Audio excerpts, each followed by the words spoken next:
Kalonga Kabina poursuit par citation directe Okitambulu Kitundu Cédric, Kaleka Muniba Dibosco, Mouinga Kalamba et Chouchou, Otinga Ongenga Kekumba, Koulouila et le conservateur de titres immobiliers de l'IMT pour faux en écriture et usage de faux. Les faits remontent au 3 avril 1997. Selon les avocats de la partie citante Kalonga Kabina, le premier cité Okitambulu Okitundu et les autres assignés ses voisins auraient tenté de déposséder leur client de sa parcelle située au numéro 7 de l'avenue Onatra dans la commune de Limete. Ils affirment que le TGI Matete avait rendu un jugement confirmant la propriété de la dite parcelle en faveur de la partie citante. Ils soutiennent que le dit jugement n'a jamais été attaqué. Le tribunal constate que les deux parties sont opposées pour les mêmes faits devant le même tribunal et décide de joindre les deux affaires.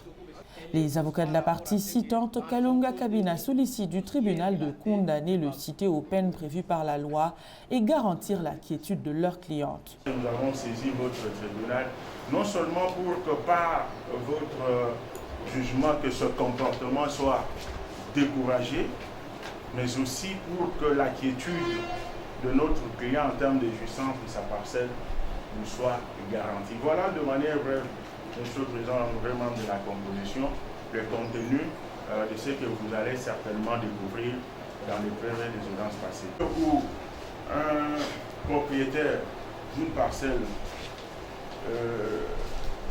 achetée en bonne et due forme auprès de celui qui en a le pouvoir et la compétence, a été attiré en justice.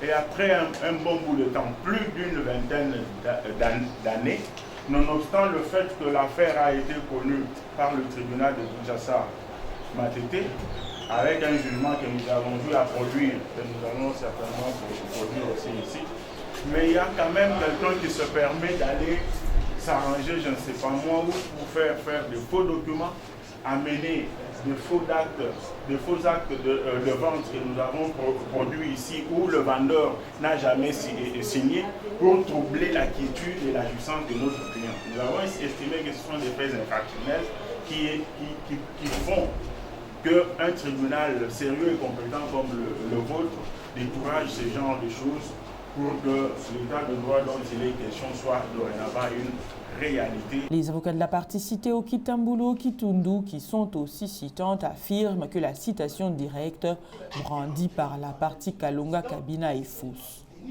Ils soutiennent que leur client aurait acquis la parcelle querellée par un contrat de cession le 25 mars 1997, cession faite par Ochinga, ancien DG de l'Onatra. Non, cette citation directe, elle est fausse. Donc, elle est fausse par rapport à ce que dans son contenu, tout ce qui est relaté n'est pas vrai. Comme quoi? Ils ont dit quelque part que non, notre client s'est servi des documents qui sont faux. Et ce sont ces documents-là qu'ils ont attaqués ici devant votre juridiction, votre honneur.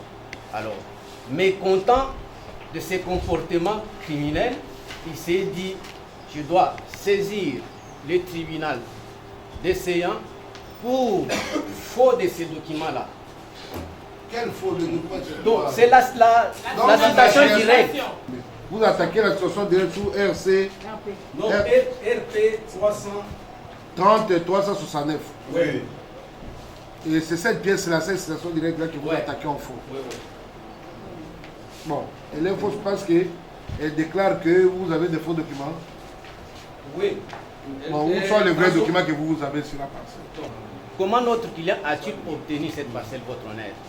Il y a eu en son temps un arrêté du ministère des Affaires foncières qui ordonnait le morcellement de ce site de ce Copaode.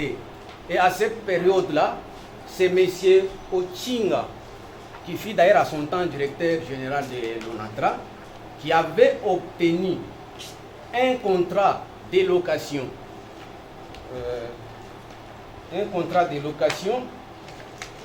Numéro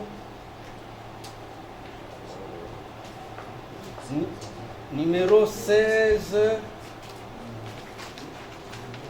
722 si j'ai une bonne mémoire, auprès de l'État congolais.